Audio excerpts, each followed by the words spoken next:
American president has the authority to end oil exports with the stroke of a pen. It doesn't have to go to Congress. That authority was already granted back in 2015.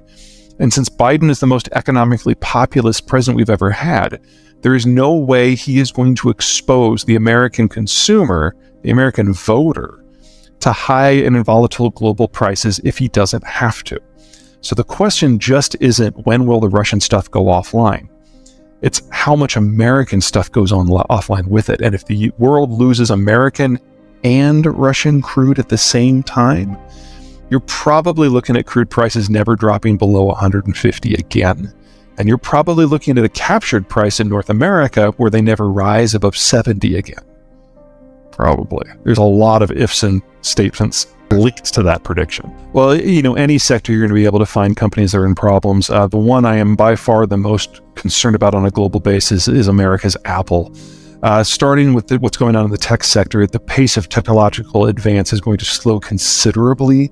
And if Apple can no longer release a new version every 6 months, that's obviously going to hit their bottom line.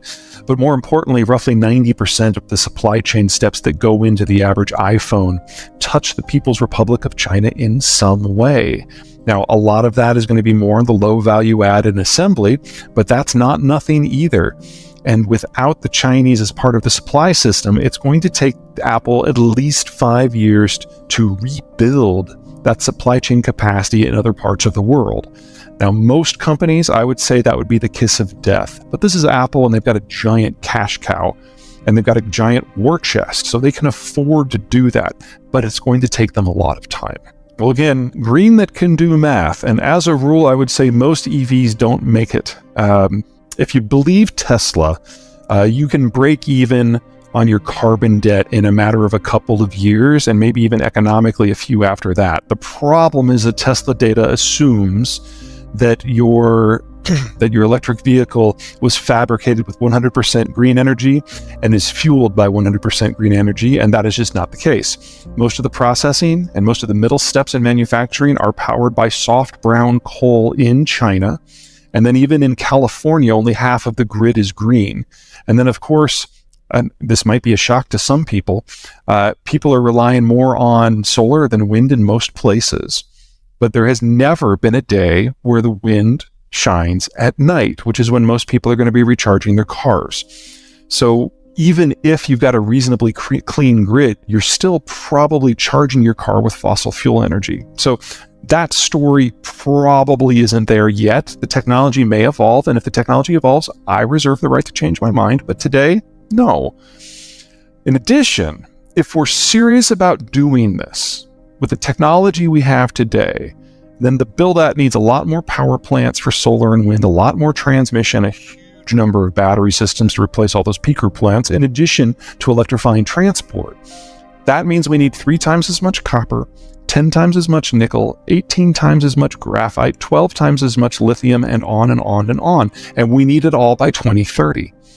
There has never been a decade in human history where we've been using an industrial material and we've doubled its availability in a 10-year period. And now we have to do that and more for 11 different materials? No, cannot do it.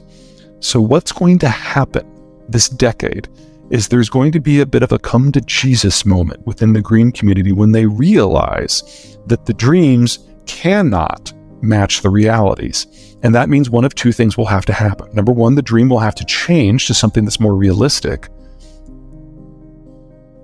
Or the one country with the military capacity to do it goes out and secures the sources of these materials for themselves.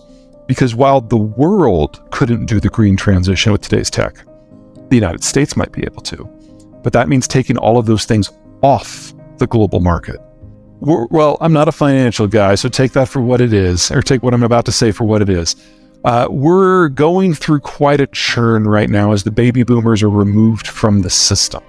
We've had an environment of extraordinarily cheap capital that has lasted an extraordinarily long time, and there's just going to be a lot of shakeout. There's no way around that. We're all going to have to get used to a new operating environment.